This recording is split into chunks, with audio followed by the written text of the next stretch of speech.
found this on Ganarum. Ganamir. What is it? Well, it's Simple Forwards.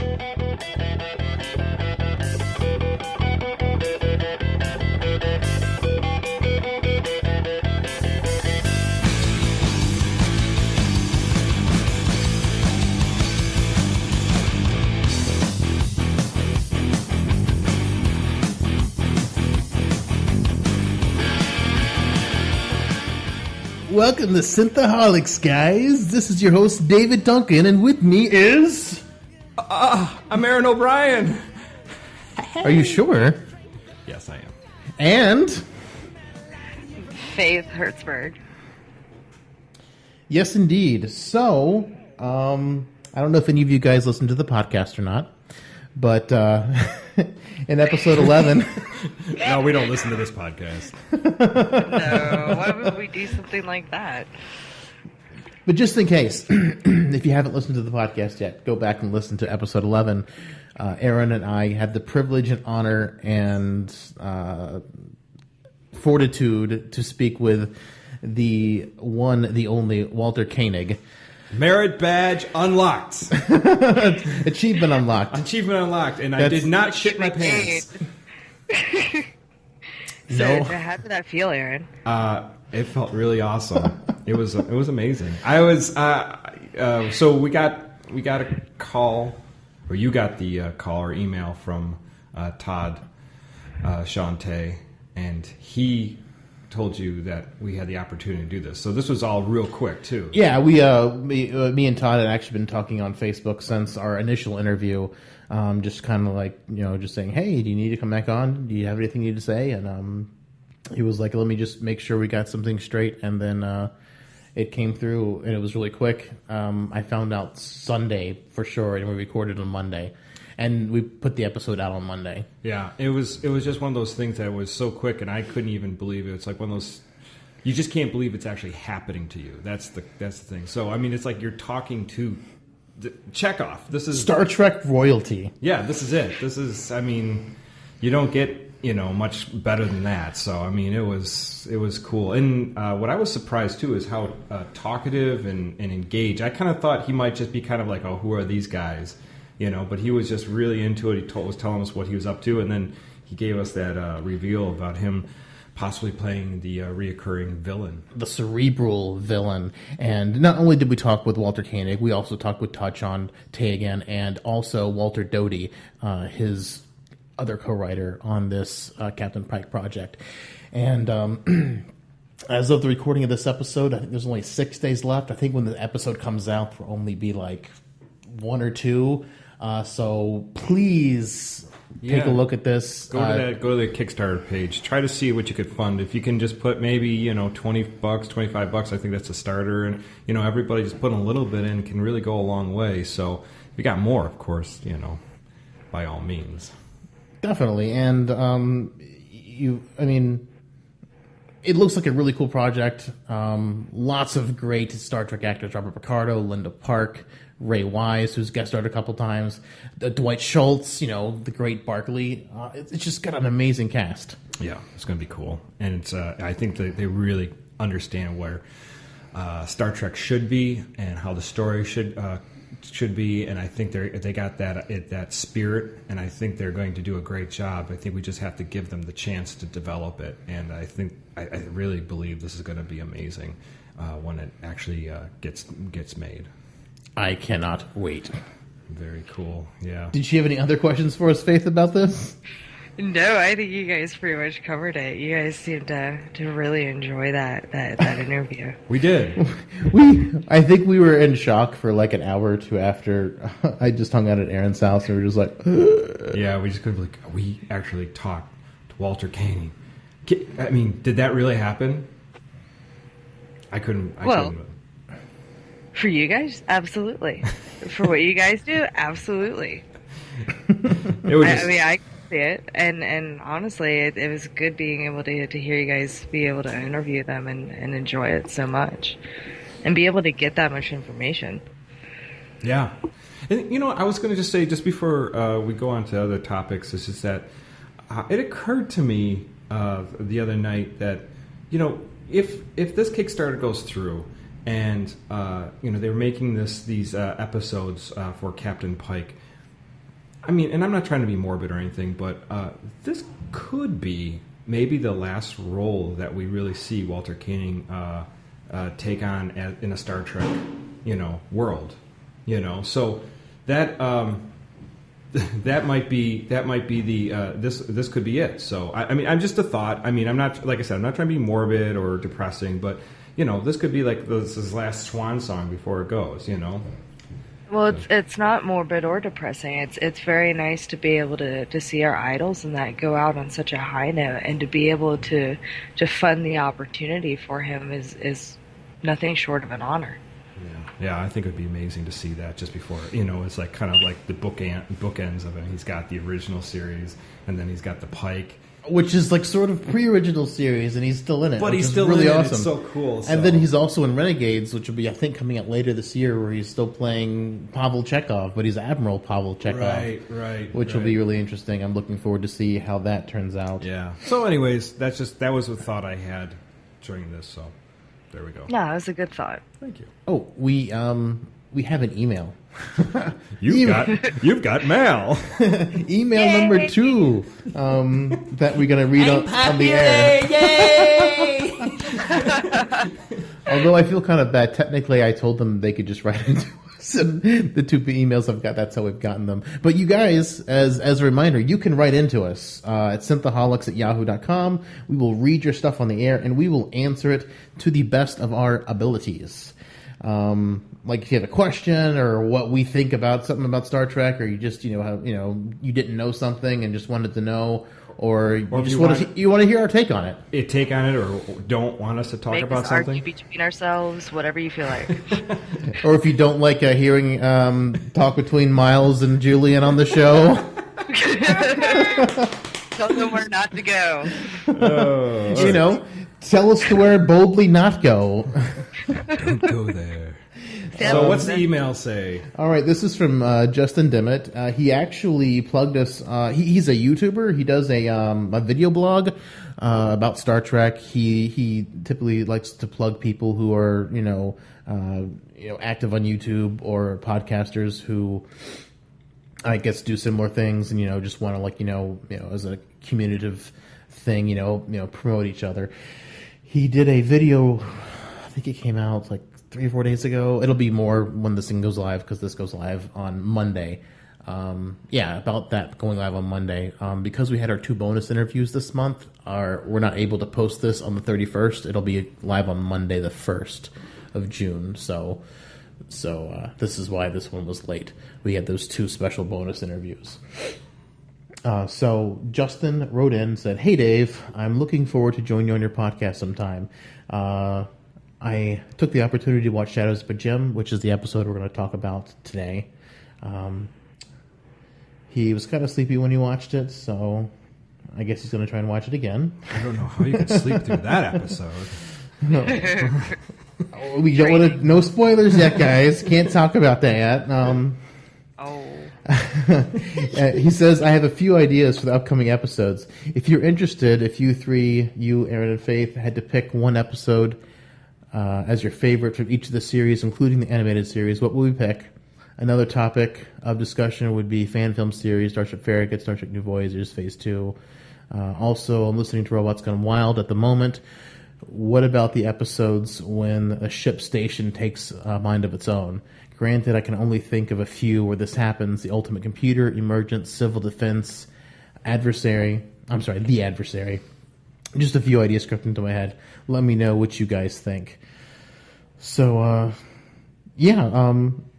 I actually spoke with him this morning on the drive to work, and he does want to talk about the Inner Light, and we'll probably have him on and talk about the Inner Light with him at some point in the future. That's cool. And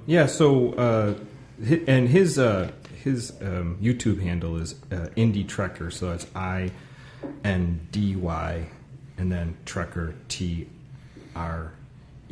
KKER if you want to find him. And he also has a Facebook group called, I think, just Prosper.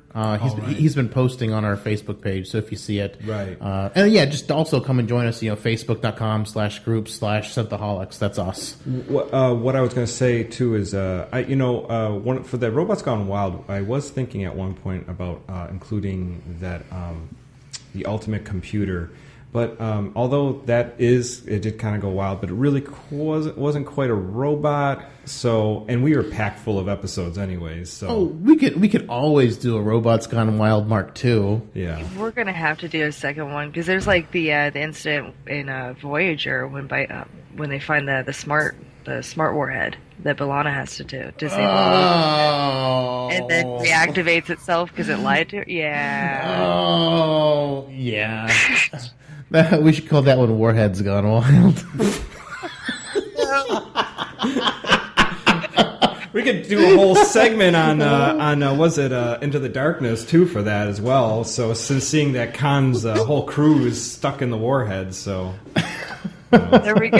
We've got to revisit it. Warheads Gone Wild. Warheads Gone Wild. And then there's also there's room for Warheads Gone Wild. We've got Robots Gone Wild Mark II. We've got Holograms Gone Wild. There's so many Holograms that Gone Wild. There'll probably have to be at least 3 or 4 episodes of Holograms Gone Wild. Oh, Holograms! It's got to be a 5-part series. You guys and segments. Okay. Well, anyways, so there we go. There's quite enough for us to go into for any of those. Yeah, we'll be able to talk about those. Other Robot Gone Wild episodes where robots have just gone haywire and tried to take over whatever else that, like the Enterprise or. Yeah, I think it just came down to that we had too many options to talk about that, and we just wanted to talk more of the robots that have. For the most part, interact with people and they go crazy and try to kill people. So that was my take on that. So, anyways, let's see. As far as Star Trek news, Simon Pegg has been stirring the honeypot that is Star Trek news, and it seems almost sort of trolly, but. A new little article came out, I believe, yesterday, the 27th, and he was talking a little about the title and William Shatner. He says we're not sure if we're really calling it Star Trek Beyond. It's just a kind of a placeholder title at the moment, but of course it could be the real title, and he's just saying it's not Khan. Khan's not in it. No. And then he's saying he's addressing whether William Shatner or not will be in the film. And, he said it would be great if he could, basically saying we shouldn't shoehorn him in just to shoehorn him in. But he's like, I have no doubt that Captain Kirk could still, play Kirk at some point. I mean, William Shatner could play Kirk at some point. So, take that with a grain of salt, or how you will. Yeah, I sort of agree with him. I wouldn't want to see the next Star Trek movie just throw Shatner in just to have Shatner in there, because part of it's like you want to see this new cast grow in their own way, and we're not allowed. Yeah, I know, but it's like we are tethered to the past, and it would be nice if we had something else. So I don't know. Any thoughts on that, Faith? I hate to be the person that states that I'm not a fan of William Shatner, but Whoa. I'm not. Whoa, what happened here? He turned himself into a brand and not an idol, and it took it too far for me. You don't see anybody else in Star Trek doing the self-promotion to that point, and it seemed a little bit egocentric for a little while, and I didn't like it. So for me, seeing him in a new movie like that would probably divert my attention. Well, okay, but like for something like that, would you want to actually see Would you want to see Shatner in any like movie going in the future, or if obviously if you could carry the role, or is it just you just think he's become just too much of a caricature of himself? It's too overplayed. It's way too overdone, and you can't really put William Shatner in a different role because that's who he is. Right. So for me, that's too spotlight. We need to have somebody else have this opportunity. Well, I agree. I think that's the case too. That we want to see Chris Pine do the part of Kirk. Yeah. So now that I completely stunned my co-host. I mean, even in Star Trek V, I can kind of see where he's basically playing William Shatner, not, Captain Kirk also, and he was directing it too, which maybe that took something away from that too. But I mean, like, I still enjoy seeing him on screen. He's charismatic and funny. Yeah, no, he's a great guy, but he's William Shatner. Yeah, I think you'd kind of rob the. I mean, it's almost like you have like your mom and dad always there with you no matter what you do, and it's like, Mom, Dad, I can take care of this. I'm an adult now. Like if you were Chris Pine or any of the other actors in there, you're like, can we just do this without like the older crew there? That would just be my take of it. I mean, that's how I'd feel after a while, because we had, not that we didn't like Nimoy in it, but it was like you always have these callbacks. So, well, I mean, it seemed to me like the point of the reboot was to tell a new story and do new things, and get away with new faces. Neither movie has done that. They've still used the old as a crutch, and I'm just like, what's the point of using the old what's the point of a reboot if you're using the old as such a huge crutch? Right. Yeah, I don't know. I wouldn't, if Shatner fit into the role for some reason, then cool. But if not, let's not push it. I mean, I love the man. He's been one of my childhood heroes growing up. I mean, but I wouldn't want to see him just there, like you said, just a shoehorn him in. So, just one other thing of Peg. We had a kind of a big discussion about Peg on our Facebook page about his comments about nerd culture has won, and now it's dumbing us all down. That's my dad's take exactly. He hates the comic book movies. I don't know if it's just. I think he's talking about not just comic book movies. I think everything all Star Wars, because he hates the prequels. He's renowned for despising those. And not even. But I think it's like if you take it all into consideration, it's like we're so into the idea of sci-fi and fantasy and any superheroes or anything that's out there. And believe me, I am, part of the church of geekdom. I don't have any problem with it, but it's like I sort of see his point. It's like it's not that those things aren't there anywhere, but it seems like everyone just latches onto the lowest common denominator kind of thing. And it's like we're not getting anything to like enlighten us, maybe as before. Oh, that's part of that problem is that sci-fi is not, or sci-fi fantasy comic book stuff isn't niche anymore. It's mainstream, and because it's mainstream, it's got to appeal to that lowest common denominator, and so it's almost kind of lost something by becoming mainstream. Right. That's my take on it. A level of a lowering in the educational level of what you're taking in, because a lot of these things, like, you had to have some sort of knowledge over what was going on to be able to understand it in a movie. And these days, you could walk in having no idea who the Avengers are, and it's going to be hand delivered to you in a way that elementary kids can understand. Right, and not because that's what it's geared for. And not just that, but there's been more than one occasion where comics have become a bigger piece of literature than the standard just an adventure comic of Captain America and Iron Man fighting a bad guy.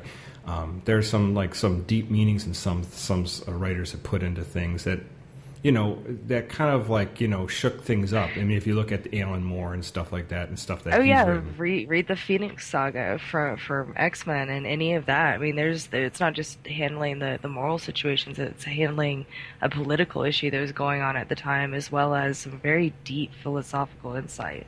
Yeah, right, I mean, exactly. those were our guidance. That was our graphic novel that helped us be better people when we were growing up. Yeah, So. that's how I feel about it too. I mean, there was plenty of trash out there as well. Don't get me wrong. Oh, yeah, Daredevil. Like, I love the comic, but I mean, that really was just junk food.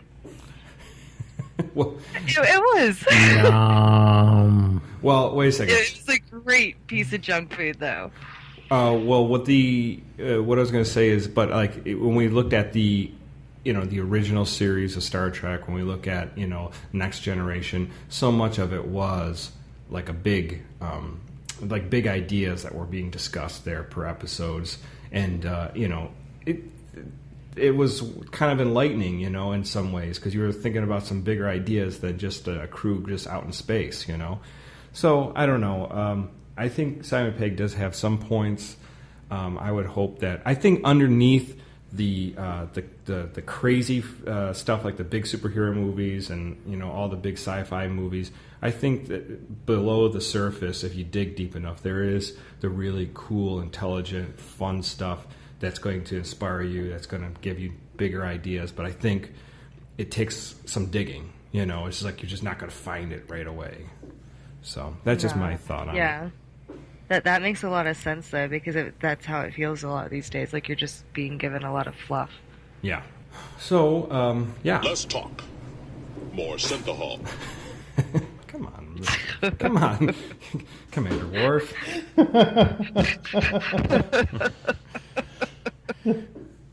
So, yep. Absolutely. This is the Gong Show. We just got gonged by Worf. All right, set the drinks down. We'll keep going. So, are we going to talk about our topic today? We're talking about. I haven't even said anything and we're laughing. This is great. I know, you've just been sitting back just watching us just go back and forth. It's like, I don't have to say anything. Okay, so we're talking about the Enterprise Shadows of Pajem. Yes. The funny thing is, we kind of meant the Andorran incident, but since we said Shadows of Pajem, we're sticking to it. And we're going to talk about Shadows of Pajem and not the Andorran incident. I'm sure we'll have to reference it a little bit. Well, yeah, maybe we just do a quick recap. But I think we should do a whole episode on it, at a later date. Maybe soonish, since we did this one. We'll do it prequel style. Right, but let's just give just the quick thing is that... We'll do like George Lucas and add in some extra CGI. 5 minutes. Yes. Let's go. So basically that Enterprise goes to Pajem to visit a monastery, and they come across an Andorran squad of commandos that have kind of like took it over, and they're looking for a surveillance listening station on the planet. The monks there in the monastery say it's not there. And after a big hoopla of fights and trying to escape and torture, they discover... You're getting hit a lot. Yeah, Archer getting hit in the face a lot. He was doing the old Tyler Durden Fight Club thing. It's Yeah. just keep hitting me. It'll work. Yeah.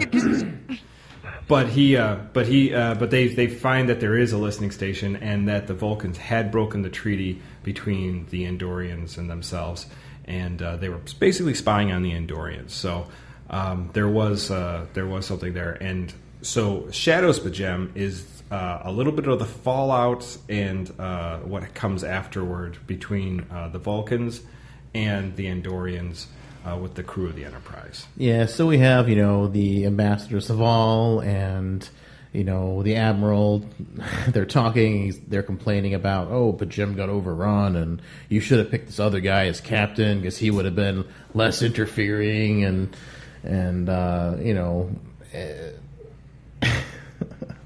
he just doesn't they're just the Vulcans are very opinionated on what should be happening with the humans. The Vulcans feel like a parent that's like after you've turned 20, 21, and you've got things under control. You might not have it all right, but you're getting there. And they're constantly just like asking you and meddling with you, and it's driving you nuts because you're just like, listen, Mom, I got it, okay? I know how to drive. Take the training wheels off. Yeah, exactly. So. And the Vulcans are like, you used to enjoy our council. It's like, yeah, when you could give us warp 2. We're going 6 now. So only 5. Yeah. Okay. So that was it. In the so the Vulcans kind of like storm out of the office, and one of the big fallouts of this 4 Enterprise is that T'Pol is going to be recalled back to Vulcan. Since Vulcan High Command cannot really reprimand Archer, they're going to take it out on T'Pol. Archer points out that this seems pretty. But the results of the gem, though. What do you mean? We didn't. What's we that? didn't say what happened to. We didn't say what happened to the gem. It got bombed. Oh, that's right. Yeah, you're right. I'm sorry. That slipped my mind. All the Vulcans got. They gave them 3 hours to evacuate. It's possible some of the artifacts are saved, but probably not many of them. And I'm just gonna guess they got carpet bombed or nuked or Death Starred. Yeah, there wasn't anything really left. Removed. It was permanently removed. Yeah, no, it's gone. So that was. Yeah, I guess that's pretty bad too. Andorians don't like to be watched while they're having breakfast. Yeah, there you go. Well, it's bad because it's T'Pol that they won't want to blame for it, since she was the only Vulcan present on the ship. Right, that's true. Well, I know they do these things for drama, but it's just really unbelievable that you're gonna you're 12 episodes in or something like that, and you're gonna just replace one of the major characters on the front screen whose name comes up. It just, I don't know. I understand they do it for drama, but I just you're trying to hang your disbelief, and it's just not hanging. Yeah, I'm just like, I know it's going to resolve. It's just, I guess you just have to enjoy the ride on how it's going to resolve, because you know it's going to. There's no real danger that she's going to go anywhere. Right. I mean, the only time they kind of really follow through is with Trip a little bit. He does get transferred to a new ship, but it doesn't matter. He's still in it just about as much as he would be anyway. So right. So just going back to here, we have Archer. In the meantime, before they really come aware of T'Pol's getting transferred off the ship, he wants to check out this place called the Corridon System, which has been working with the Vulcans for some time. And they know who the Vulcans are. They have good relationships with the Vulcans, and he just wants to check out this planet. And he and Trip Tucker having lunch, and he's just leading them on. Yeah. Down this track of being really like a dick to him. Because that's what Archer does. Teasing him with all the things he would want to see. Yes. Yeah. Oh, the Warp 7 reactor. Oh, we'll have Hoshi take a bunch of pictures for you. Right. So there's a little banter there where when they get the call from Admiral Forrester, and they're going to it gives them all the bad news. He lays it all out on them that the gem's been destroyed, and T'Pol's being recalled, and that the Vulcan ship is going to be meeting them and picking her up soon. So they're taking their ball and they're going home. So he says no to Hoshi. I mean, he as an Archer says no to Hoshi. We're going to go ahead and take T'Pol. And he tells Trip later after the lunch, it's like, yeah, I can't take you or Hoshi. I got to spend some alone time with my science officer. And he's like, now I know you're joking. And Archer's like, no. I'm not joking. Something I've been meaning to do for a while. So they're going down to the planet, and while they're heading down, their ship's attacked, their shuttlecraft's attacked by a T-wing. Yeah, a T-wing is right. And these are sort of like dissident terrorists or revolutionaries that are on this planet that I guess they're a small faction, but they're enough to come up and start attacking, gas flying in. And they're called the Treg. Is that what they're called? I believe they're called the Treg. And militant dissidents. Yeah, so this is the part where I get a little bit it's strange is that they're attacked and then all of a sudden the next scene you see them, they're captured.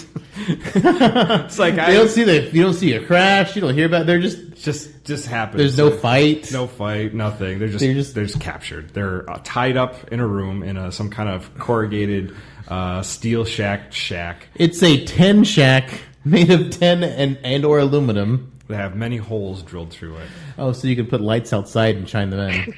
Right. Lots of peepholes because they know what happens when a man and a woman are in a shack together. When a man's tied to a woman, you never know what he's gonna do. All right, what she's gonna do. So let's just break down this. I think this is very important how they're tied up together. This is a technological race. They're more advanced than the Vulcans, and they're using a rope. They're using rope and a tin shack. So Archer and T'Pol are both tied up around their torsos, back to back. Their hands are tied. The legs are tied. And they're facing away from each other. So they do the Massimo M pose, and they push themselves up to standing. Yeah, it's a couple tries. They get up standing, and then they're going to...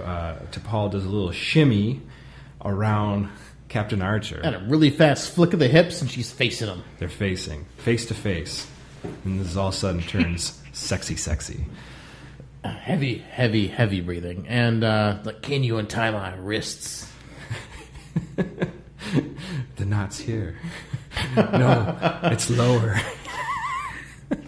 So after a few minutes of trying to play with the knots, yeah, and then they managed to get most of them undone. Yeah, they get most of them undone before people come back, and then they try to lean over and untie the legs, but it just looks like they're examining each other's butts. Yeah, giving each other a rectal exam. It's a sniffing ritual. Yeah, and then they're going to untie their.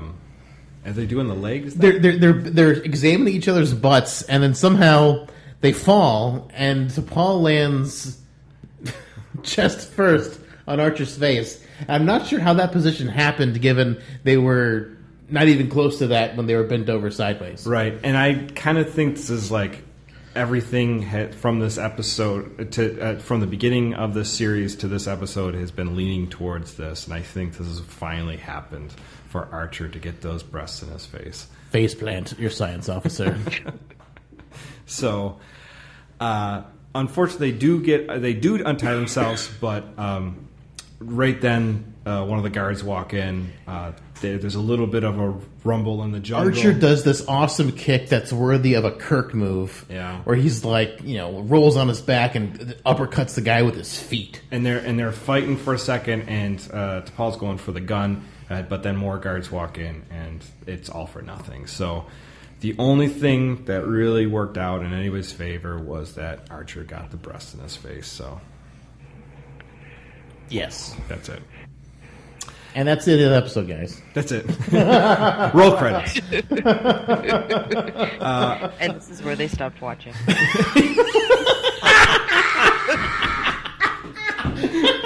That's when I lost interest for the rest of the episode. It's just it can't. Yeah, it was boobs. It can't. For the rest of the boobs. That's it. It's the episode can't get any better. Screen. That's all you saw.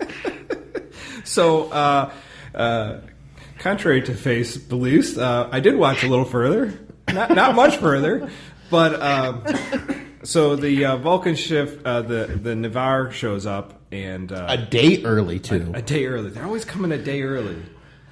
Man, those Vulcan ships show up fast. Yes, they do. And Trip and him have a little thing. Actually, before they show up, they get a ransom note from the captors of. Well, before that, they were told by the planetary ambassador to under no circumstances respond or do anything for the ransom demand. And she hangs up on Trip.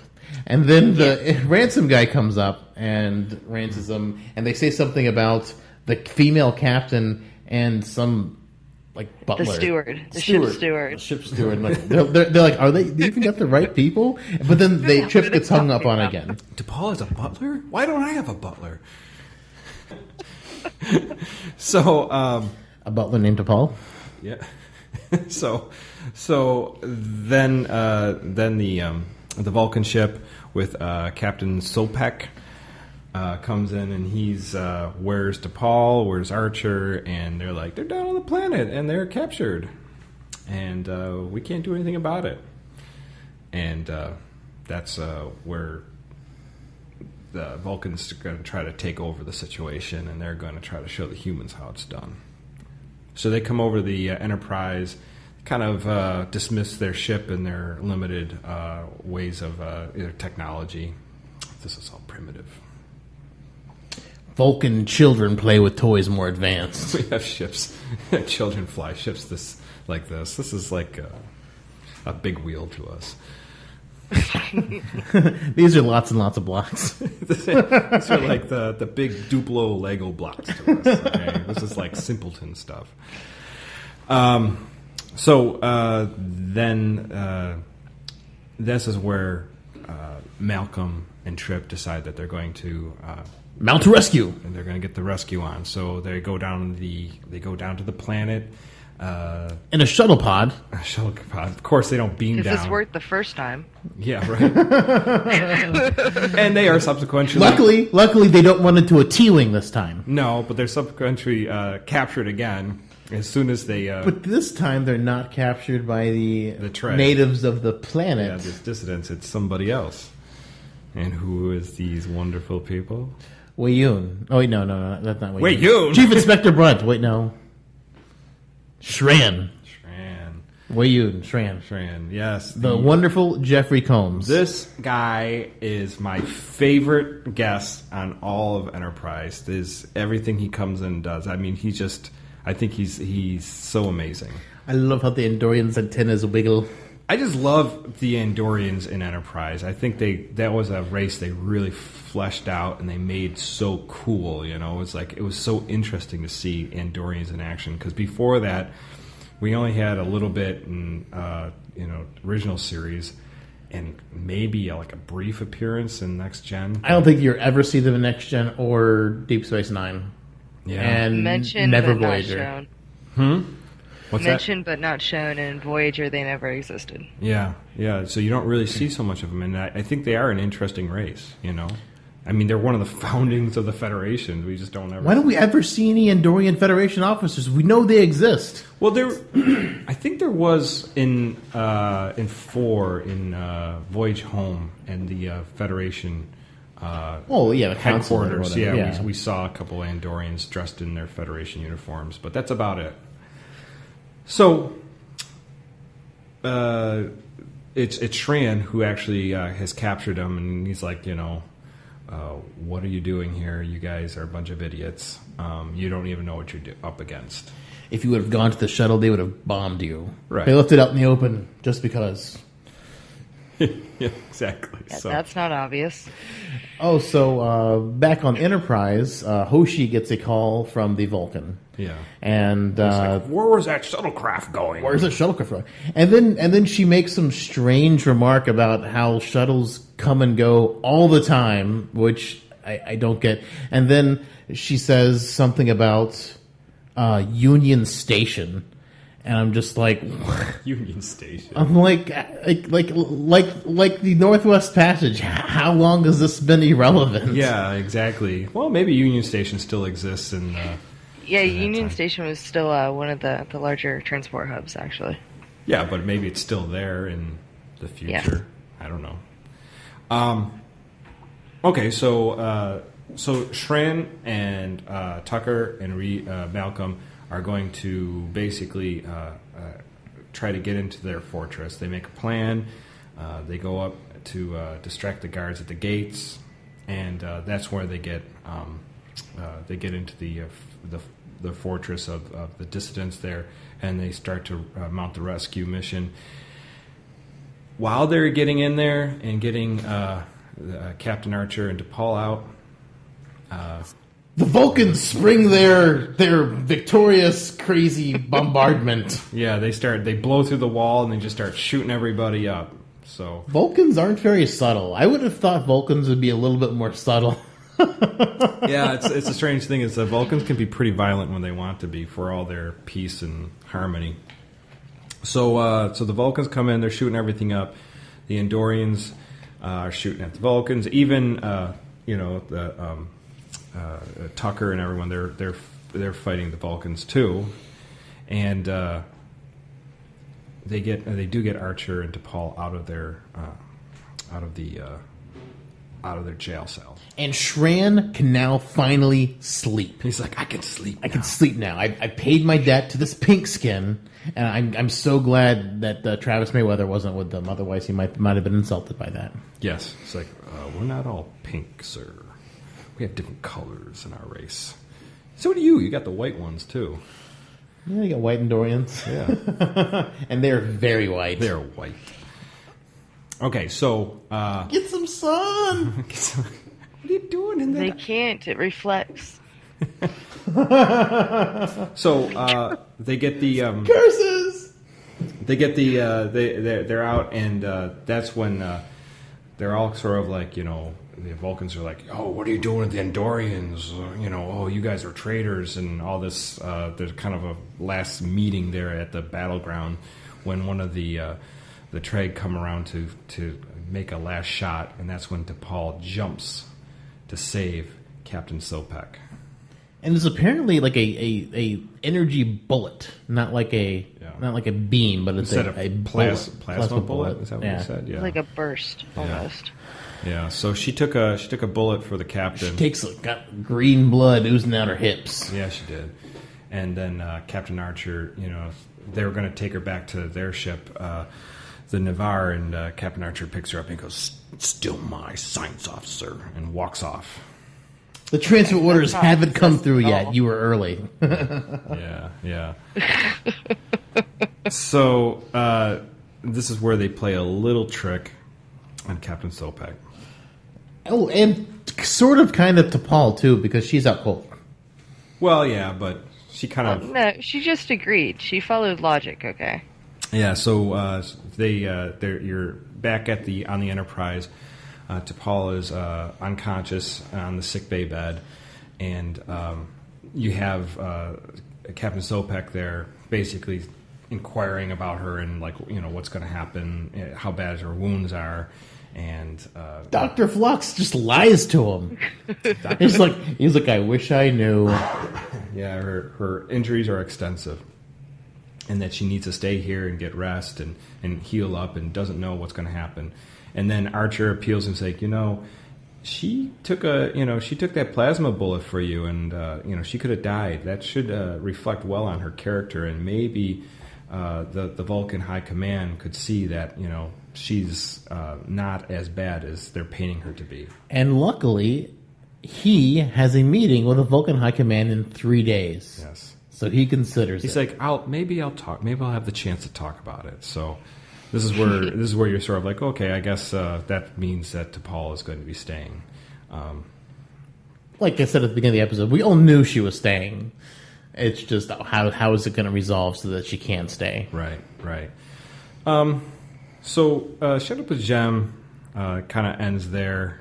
She's Phlox wakes her up, and he's like, she's like, you should have consulted me before making this decision. She wakes up, it's like, what? I'm fine. What? I'm gonna get back to duty. And Phlox says, no, you're staying here, and he gives him the whole information, and she says, I need to rest here. So yeah, he gave her the option of going after him, and she chose to chill out and rest instead and follow doctor's orders. Although I can't imagine it would be very fun staying in sickbay for 24 hours, considering Dr. Phlox more or less sleeps there, and at night he's chasing around his animals he lets loose. Yeah, there was an episode where the night at the doctor's office or something like that, where there's everything, all the antics that go on in the sick bay. Yeah, how can that be a restful place for sick people? That's yeah. Yeah, but to be fair, he's got a Vulcan in his sick bay, so She'll just neck pinch all the animals to death. Yep, there you go. If one gets near, neck pinch, bam. I will have silence. Well, I just want to say that Shut Up a Gem, it's interesting. It kind of seemed like a filler episode just to have like a little bit of like show the tension grow between the Andorrans and the Vulcans. I mean, it's obviously you're seeing the fallout of what happened with Pajem. Well, I think that's great because, I mean, Star Trek doesn't reference itself enough usually in the television shows. Usually it just resets and everything's fine and nothing ever comes up again.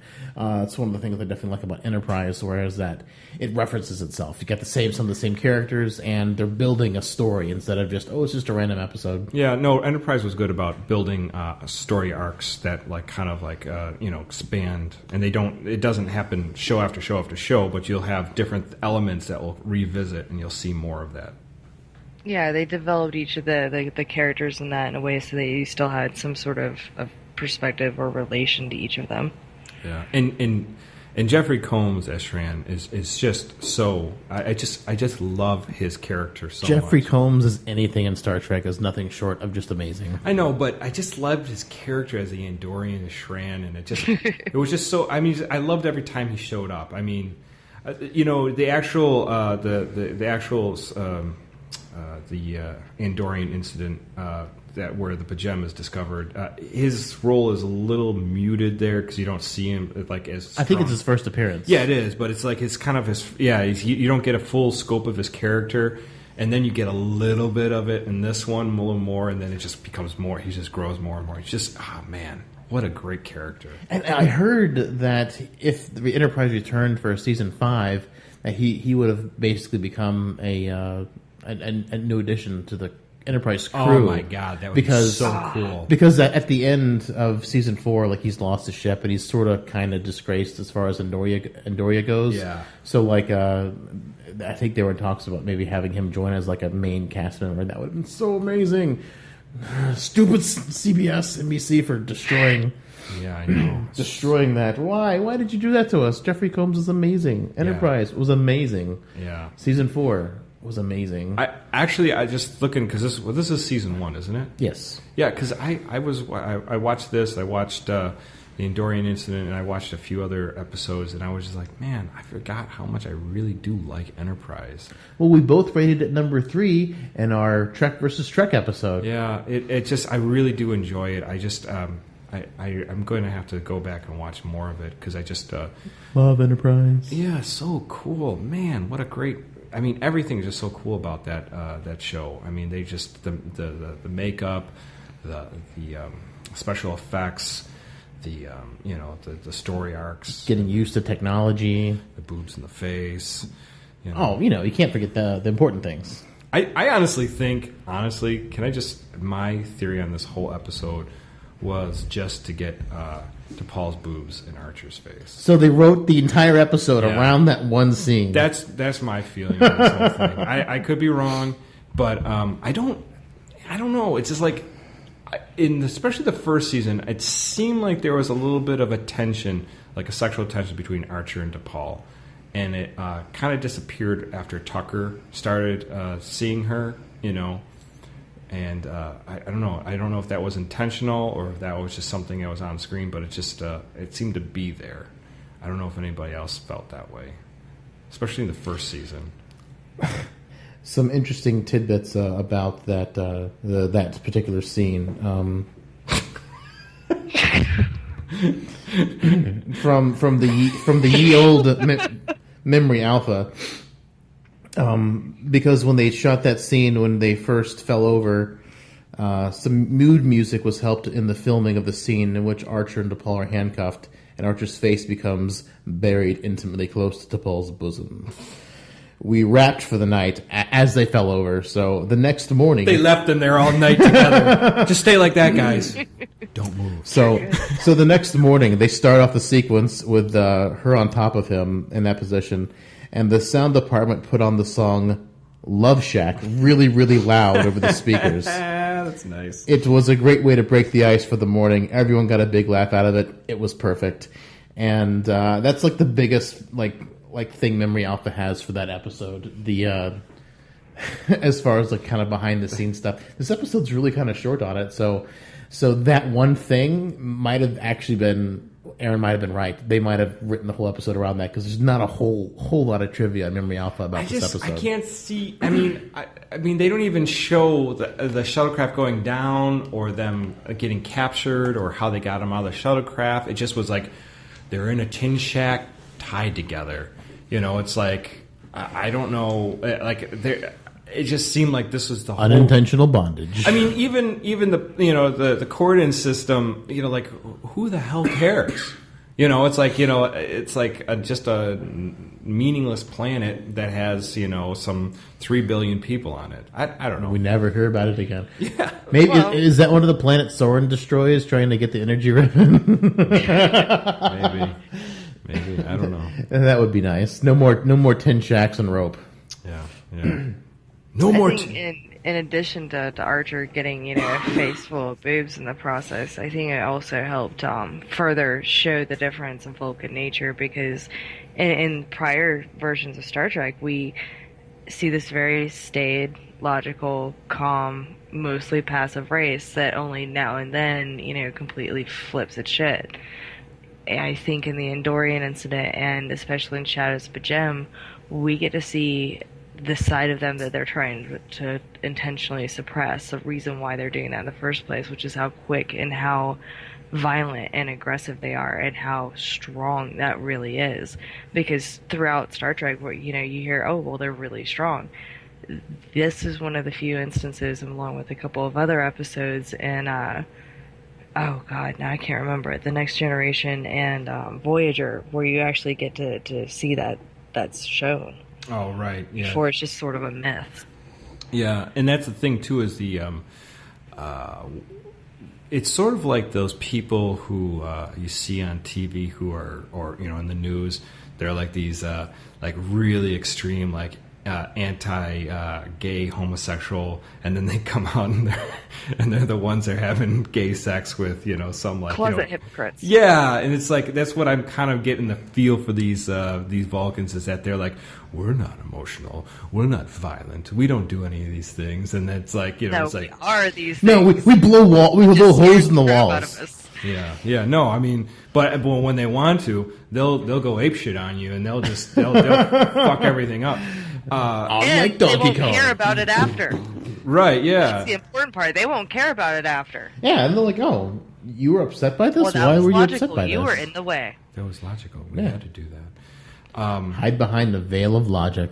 Yeah, it is an interesting thing. That's a good point too. Is that we keep on getting these glimpses of the Vulcans who are not maybe as tempered as we think they are. Well, I mean, in TOS and Enterprise, they aren't as like enlightened as they are in TOS. Yeah, they're anti-mind meld. They're like, they do lots of there's a disease that comes through mind melds. Like, Enterprise has some really weird things that I wish they could have like talked about more to resolve.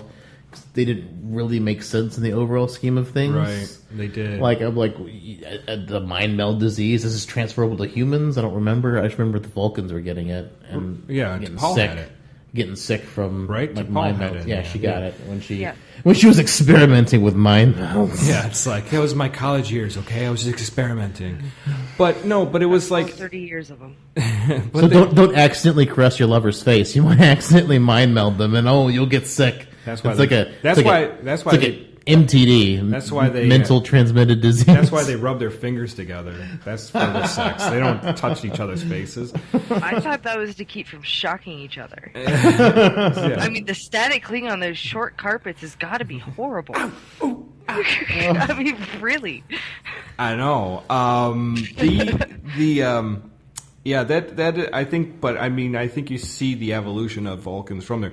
But there's another thought too, is that the Vulcans, to become the race that they were, not only they were governed by logic, but obviously their past of their like aggressive side must have driven them to be, spacefaring race and to be out there and to explore. So I don't think it was just their logic that drove them there. There must have been their aggressive side that brought them out in space as well.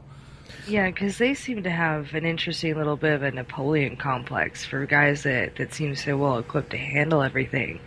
They don't like people questioning them or looking at them sideways at all. Yeah. Well, there's no tolerance. What I think, like, I don't know if it's ever said anywhere officially in Star Trek canon, but my belief is that they invented space travel back when Romulans and Vulcans were still the same race. And I feel like the founder of logic, whenever Vulcans went to the logical way, Sarek, yeah, whenever they went to the logical way, the ones who didn't became Romulans and left. That's how I've always kind of interpreted it. That's your personal theory of how it works? Yeah, because it's a good theory. I mean, that way, they both have green blood and all that stuff. I just don't understand why their forehead changed in Next Generation. Well, it didn't happen overnight, so I mean, it's possible. It happened over 70 years, and there's no evolutionary good reason to evolve a permanent frown. How does it help you in the long run? Who knows? It decreases the amount of wrinkles. Well, no, but it wasn't 70. By adding a permanent wrinkle. Oh, you're just talking about the TOS makeup compared to the brow to the Next Generation, right? Well, even in the Star Trek reboots, thank goodness, the one thing they got right in the JJ movies is the Romulans didn't have the stupid foreheads. Yeah, that's a good point. So, JJ, you did that right. Thank you so much for not giving the Romulans foreheads. And this is our first time really delving into an Enterprise episode. So there's a couple things I wanted to address just because this is Enterprise. The song. It's been a long time getting from there to here. I really hated it when it first came on the television. I couldn't stand it. My dad would have me sit at home and record Voyager while he had to go do something, or not Voyager, Enterprise, while he had to go do something. And this is the ye old days of VHS tape. So you'd hit pause and it would stop recording. So I would pause out the song, and he'd get upset. So this is what he'd hear. It'd be like, it's been a, and then at the end, near, that little guitar outro. See, that's even worse because then you're singing it in your head. Yeah, he's already singing it. He's got his head. But now, being older, the song doesn't bother me as much. The music for the song is actually really good, and if I kind of tune out the lyrics, like the music works really good with all the imagery that's shown, and the lyrics work well enough too. As I'm older and I've kind of accepted it, and I miss that Enterprise is on not on television anymore. So even though it's it was irksome, it's kind of grown on me over the years. Interesting. But I don't think I've gotten over the remix, which comes in on season 3 and 4, where they just change it up because everyone hated the song so much. Oh yeah, they remixed it. They did change that. So season 3 or 4, it's more bumpy with a pop sound. Yeah, to that was corny because I liked it better with the season 1, season 2 because that had a better feel to it. I don't know. I think it fit most out of all the opening sequences for Star Trek that suited it because that was the beginning of Enterprise. Yeah, I kind of agree. I think it had a nice feel for it because they're trying to show the kind of like earthy, kind of maybe slightly country feel to the Enterprise. That's not like just out in space. Give it a more personal feel. Yeah, and then also a big weird thing with Enterprise is as far as visual continuity goes, is their uniforms, because you go from full body jumpsuits to the nice colorful shirts and skirts, and then you go back to jumpsuits for everything else. And I'm just like, I wish. I mean, I know in the '60s, maybe it was a little bit more sexist or whatever, where they wanted a woman to look hot and show a lot of leg. But the visual language, if you watch them chronologically, makes no sense. Archer's got his 4 square pips, and Riker and Picard have their round pips, and then in the original series, their rank is worn on their sleeve, and that kind of decoration. So the visual style echoes the future series more than it does the original series, which kind of. But that doesn't ever bother me. It doesn't make sense on a visual standpoint. I think they were trying to make a more unique stance with the costuming, and then try and tie it into the more current episodes than the older ones. But too, I think they're also showing a maybe a little bit of a feel of what current like space program shoots. So if you see the current astronauts that are up in the space station, they have uniforms when they're dressed up in these jumpsuits that are very similar to this. Same thing with when the space shuttle was in operation as well. I mean, they're super practical. They got all these zipper like pouches and stuff on them, like, and you see like in he got the patch. The Andorran he's got like incident. He's got like the round patch with the Enterprise on there. It's not bad functionally. I just question the visual language. If you look at it in a chronological standpoint, Enterprise, the TOS, the TNG, like the visual language is broken, I think, with their uniforms. I never even gave it a thought. I can understand that, but I actually didn't value it as much. I just took it as somebody taking a little bit more creative license. Yeah. Anything else you want to talk about Enterprise? Oh, those are the two big things: the song and the visual language of how things look. Because to me, it's just it's a little bit jarring. It looks more like the future series rather than the old series. I do find it interesting that Captain Archer in Enterprise is sort of the human punching bag. He takes most of the hits all the time. I mean, not saying nobody else gets hit, but man, he gets punched a lot in the face. Yeah, but he's the flagship captain of their shiny new toy. He's going to be under a microscope the entire time. Yeah. They're like part of your training as captain is getting punched in the face. Well, you see, if you get punched in the face, it swells up more, so they've got more to look at underneath a microscope. If things go wrong, you're getting blamed, regardless. So, Captain, for your training to be captain for this ship, we're going to have face punching class 101. How many can you take to the face before you can't take any more? He does get punched in the face a lot. Wasn't Archer also the only one to have a pet too? Yes, he did. Yeah, he had his little pet Porthos. Picard had a goldfish. No, a lionfish. No, that doesn't count. It's a fish. Some people love their pet fishes. My kids have two fish, so I'm.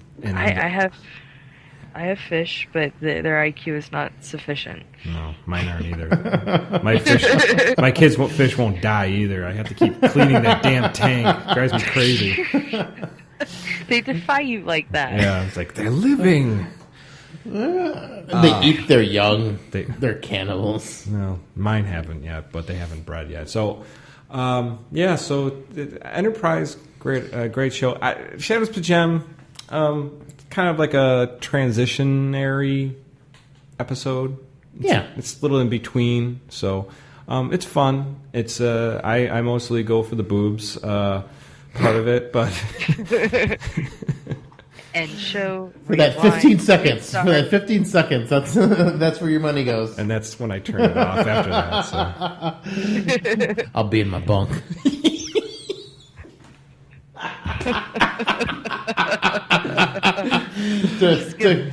to quote Jane from Firefly, I'll be in my bunk. I'll be in my bunk.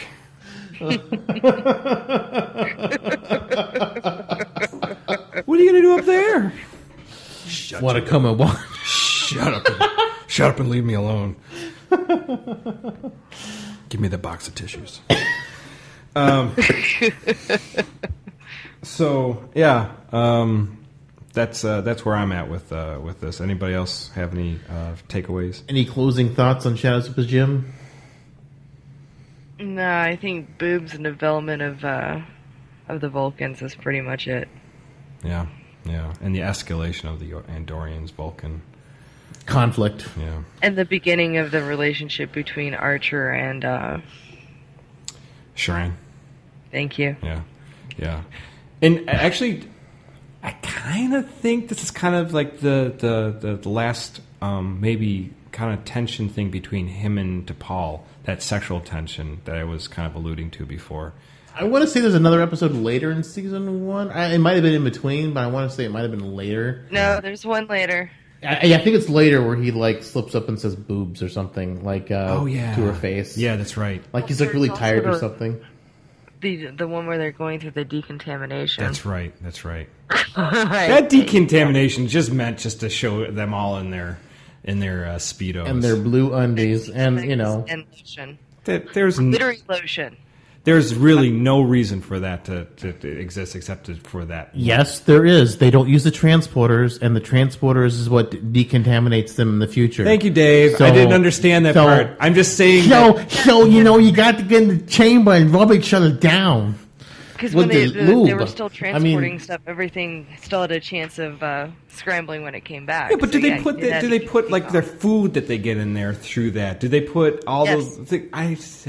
Everything. Do they rub it down with that stuff? Do no, that's a biologic agent. That's for people. That's not for inorganic container. Enterprise was trying to be sexy. Yeah, I know. That's my point. It was only there. And body glitter. That was just to spotlight the characters. That was it. Yeah. I mean, admittedly, all the characters had pretty good bodies. So the men and women, pretty good. So you can't complain. It wasn't like O'Brien and Bashir. It wasn't like O'Brien. Jesus. I'm never going to live that down. It'll probably be a recurring thing because we'll talk about Deep Space Nine some more, and O'Brien and Bashir are definitely a thing in Deep Space Nine. Forever in our minds. So I have to say that I'm happy for them. That is just a very nice, healthy relationship. It is. Except for Keiko. It's the best bromance ever to bromance on a Star Trek show. Yeah. It definitely fills the gaps for all the deficits for all their other relationships. Good point. Oh, like whenever Bashir and Lita go into Risa and have their happy breakup thing. What? Yeah.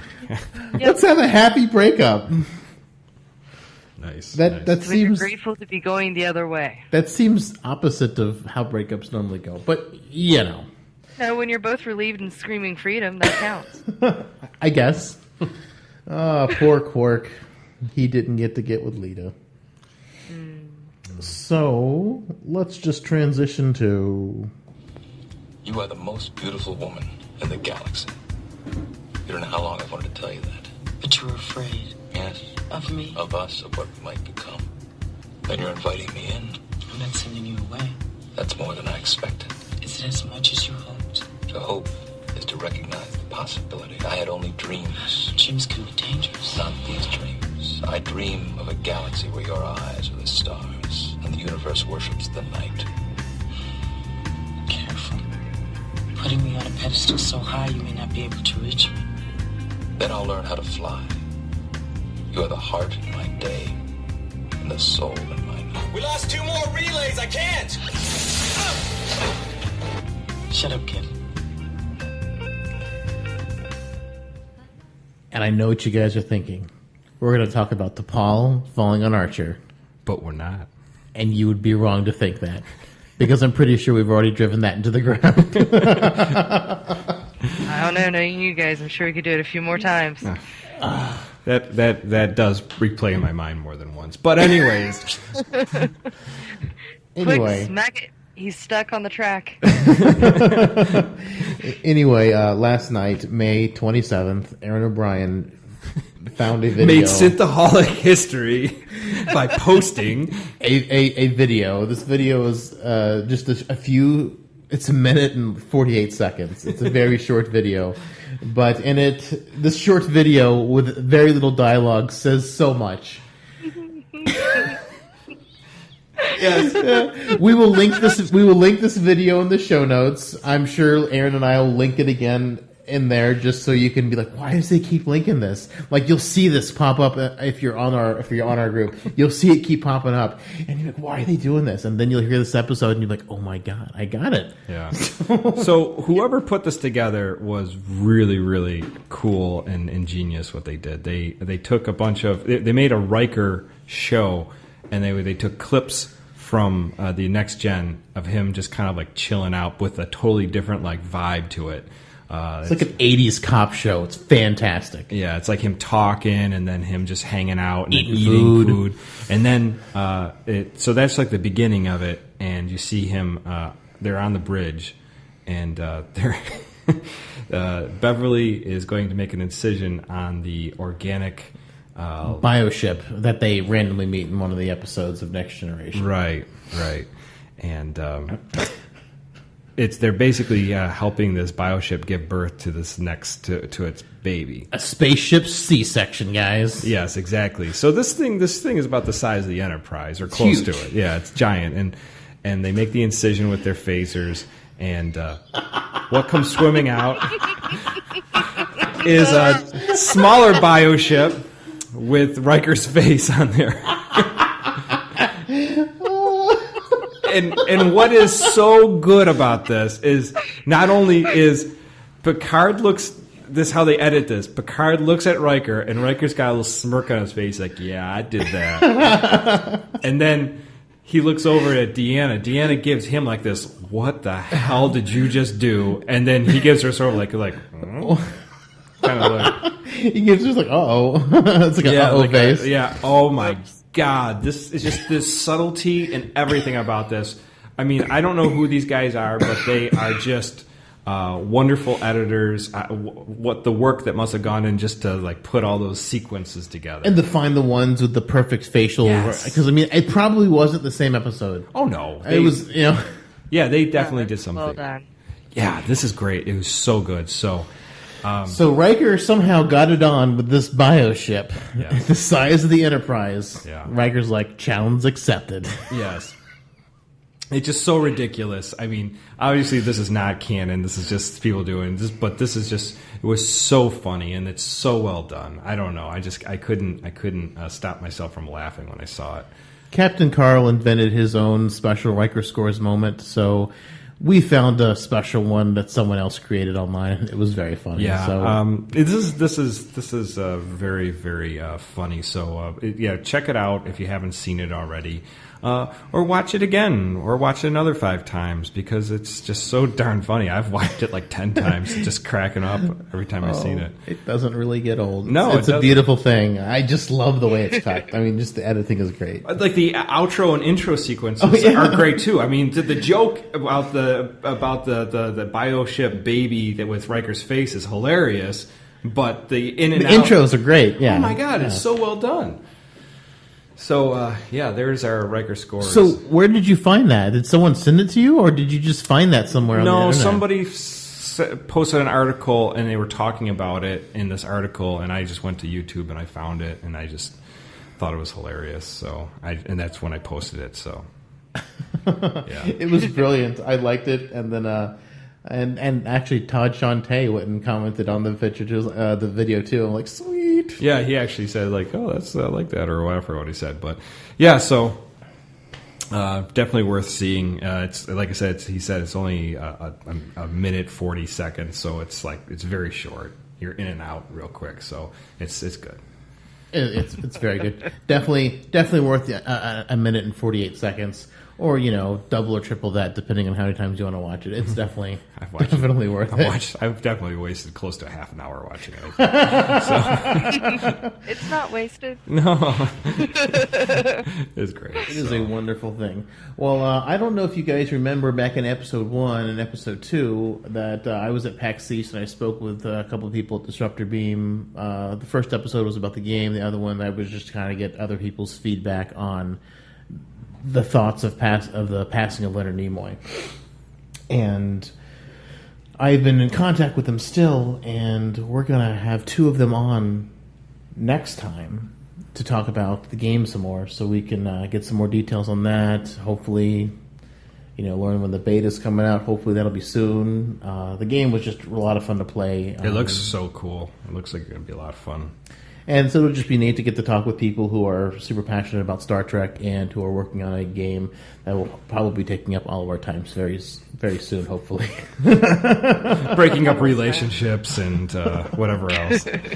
Get off the damn game. We gotta go. No, they should be playing it with you. Otherwise, it's not the best relationship. Well, it's a mobile game. You can play it wherever you go. Would you put the phone down for 5 minutes? No, I'm trying to get my Ferengi leveled up. Family meals no longer exist. Yeah. So, That's it for Shadows Pajem. It was nice visiting it. We had a lot of fun, and you go to just remember you go to the coordinate system to visit the Warp 7 engines, but you stay for the boobs. So You stay for the tin shacks. the tin shacks and the boobs, yeah. And the rope. Hey, And the porridge. sounds like a vacation. And the porridge with red flashy lights in it. Yes. Yummy Go porridge. watch Shadows Pajem. Thank you all for listening. All my music is provided by Warp 11. You can find them at warp11.com or follow them on Twitter at warp11. You can find us at synthaholics.com. You can email us at synthaholics@yahoo.com. And you can follow us on Twitter at synthaholicduo. If you'd like to follow us individually, you can follow me at David_J_Duncan. You can follow me, Aaron O'Brien, at Blackbird 2004. Faith, where can they find you? You can find me at Faith Hertzberg. And please subscribe to us. We are on iTunes. We are on Stitcher. And if you have a chance, please rate and review so we can improve. And any feedback is welcome. And so we can make the show even better for you. Live long and prosper, guys. At the stars we did gaze. The next morning he left stinking of gin. Well, McCoy, my boy, come mix me a drink. Before the night's over, I'll puke in the sink. And we'll cry till we laugh. And we'll both shit our pants. You're the best drinking friend I ever had. Pink and purdy. It wasn't There we go. recorded, so I got to record it Dude, now. I'm just looking at your phone, and you have 7,000 unanswered email. They're old archived emails I hadn't gotten a chance to delete yet. I've got about 16 email accounts linked to that thing. Man, I guess. And email accounts I've had since college. When I was there, ye old 21, I'm 31 now. So there's 10 years worth of email crap. See, when it got that bad, I just changed email accounts. I've got multiple email accounts. He just likes to keep the old. Multiple email He accounts. likes to keep the emails from when he was younger, and then he goes back and he looks at what he wrote to people and goes, oh, what the hell was I thinking?